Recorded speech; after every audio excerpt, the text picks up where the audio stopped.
The Talking Animals. Story name. Moral of the story, you are going to comment in the comment box. So listen the story carefully. First one. First paragraph. Once upon a time, in a dense forest, there lived a group of animals.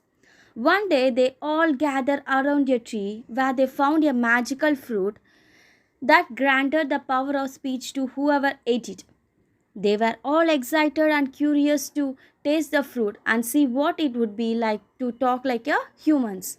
One by one, the animals took a bite of the fruit, and to their amusement, they began speaking in the human language. They were thrilled to communicate with each other and express their thought and feelings.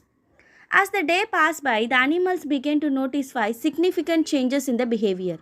They started becoming selfish and greedy. They began to argue over the most trivial things and fight over the differences. Their friendship and unity began weakened, and soon the forests were filled with chores and then dishonest harmony.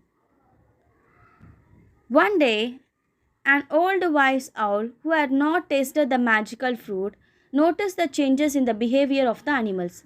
She realized that the magical fruit had corrupted the mind and turned them into a shellfish being. The owl gathered all the animals and explained to them the danger of the newfound ability to speak.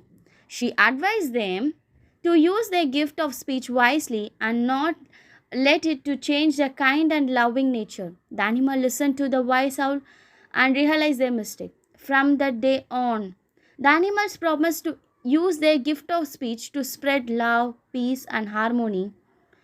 They also decided to share the magical fruit with all the animals in the forest so that everyone would enjoy the benefit of speech without causing any